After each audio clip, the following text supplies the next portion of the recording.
தயார் பண்ணுறாங்க. தயார் பண்ணி மார்க்கெட்டில் பேட்டன் ரைட் வாங்குறாங்க. இது வந்து பேட்டன் ரைட் வாங்குறது கார்ல் பென்ஸ். அவங்க தான் அவங்க ஒய்ஃப் பெர்தா பென்ஸ். அவங்க 2 பேரும் சேர்ந்து தான் இது பண்ணாங்க. ஆட்டோமொபைல் இது மாதிரி இப்போ இருக்கிற வண்டியில் என்னென்ன ஆப்ஷன் எல்லாமே இதோட இதுதான் பேசிக். இதில் இப்போ இருக்கிற வண்டியில் பார்த்து பிஸ்டன் சிலிண்டரு என்ன இருக்கோ அதே தான் இதுவே இருக்குது. ரேடியேட்ரு இது பாருங்கள், இதுதான் ரேடியேட்ரு அந்த காலத்தில். இப்போ வந்து பம்பெலாம் வச்சு ஆல்டர்னேட் பண்ணி நம்ம கொண்டு வரோம். அந்த காலத்தில் இதுதான் ரேடியேட்ரு. ஃபியூல் டேங்க் இப்போ இது பென்சின் ஃபியூலில் தான் மூவ் வரும். அது மாதிரி அப்புறம் வந்து இது கிராஸ் பெல்ட் மெக்கானிசம். இது புள்ளி பார்த்தீங்கன்னா ரைட் சைடில் போகும், வண்டி பேக்கில் சுற்றும். ஆனால் வெஹிக்கிள் வந்து ஃபார்வேர்டில் போகும். அது கிராஸ் பெல்ட் மெக்கானிசம் தான் இது ரன் ஆகும். இது வந்து 1 ஹெச் பவர் இந்த வண்டி.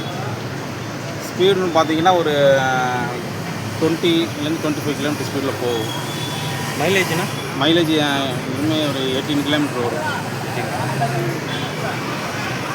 மேஜராக இந்த வண்டியில் பார்க்கணும்ல மேஜராக இது பேசிக்காக ஒருத்தங்க ஆட்டோமொபைல் பற்றி கற்றுக்கணும். இதை வச்சு பார்த்தோம்னா ஈஸியாக தெரிஞ்சுக்கலாம் இது எப்படி ரன் ஆகுது அப்படின்னு. இப்போ என்ன ஒன்றும் பெரிய மாற்றம்லாம் இல்லை. அந்த காலத்து இந்த வண்டியில் என்ன இருக்கோ இதுதான் இப்போ இருக்கிற ஆட்டோமொபைல் வண்டிக்கு பேசிக். இதுக்கப்புறம் இப்போ இருக்கிறதுல நம்ம டர்போ சிஸ்டம் இதில் வந்து ஆல்ட்ரு பண்ணி இப்போதைக்கு நம்ம கொண்டு வந்துருக்கிறது. இன்டர்கூலர்லாம் இப்போ நம்ம ஆல்ட்ரு பண்ணி வர்றது. இது வந்து பேஸாக ஒரு வண்டியில் என்னென்ன இருக்குமோ அது எல்லாமே இதில் இருக்கும். வண்டியை ஸ்டார்ட் பண்ண எப்படின்னா இந்த ஃப்ளேவில் இருக்கும். இந்த ஃப்ளேவில் எடுத்து கொஞ்சம் ஃபாஸ்ட்டாக சுற்றினோம்னா வண்டி ஸ்டார்ட் ஆகிடும். சிம்பிளாக இருக்கும். மற்றபடி இது கீ போட்டு அந்த மாதிரி அதெல்லாம் கிடையாது. இதுக்கு அடுத்தடுத்த வருஷம் தான் இந்த கீ அதெல்லாம். பேஸ் வந்து இந்த ஃப்ளேவில் சுற்றினா வண்டி ஸ்டார்ட் ஆகிடும். வண்டி ஸ்டார்ட் வந்து லிவர் ஃபார்வேர்டு அமுக்குனா வண்டி ஃபார்வேர்டில் போகும். பேக்கில் லிவர் இழுத்தோம்னா வண்டி ஸ்டாப் ஆகிடும். அப்படியே வந்தோம். இதுதான் வண்டி நம்ம வந்து முன்னாடி தள்ளோம்னா வண்டி ஃபார்வேர்டில் மூவ் ஆகும். பேக்கில் இழுத்தோம்னா வண்டி ஸ்டாப் ஆகிடும். இது பேஸ். இதுனா இது ஸ்டேரிங். இது வந்து ராக் அண்ட் பினியன் மெக்கானிசம்.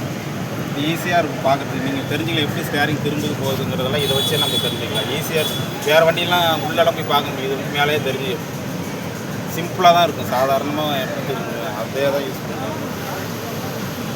இது பிரேக்லாம் அந்த மாதிரிலாம் எப்படின்னா பிரேக்கு வந்து நீங்கள் டிஃப்ரென்ஸ் இப்போ இருக்கிற வண்டியில் டிஃப்ரென்ஸ் வந்து நீங்கள் ப்ரௌன் சொல்லலாம். இதில் வந்து இங்கே இருக்கும் பாருங்கள். ஃப்ரண்ட்டில் இருக்கும். ஃப்ரண்ட்லேருந்து செயின் மூலம் வீலில் வந்து ட்ரைவ் பண்ணுறது செயின் கனெக்ட் பண்ணியிருக்கோம். இந்த டிஃப்ரென்ஸில் வந்து பிரேக் வந்து இழுத்து பிடிக்கிறதுனால வண்டி ஸ்டாப் ஆகும். எத்தனை ஹெச்பினா வரும் இது 1 ஹெச் பவர் தான். 1 ஹெச்பி வரும். எவ்வளோ பேர் ட்ராவல் போகலாம்? இதில் 2 பேரும் கொண்டு போவாங்க. 2 பேர் தாராளம்.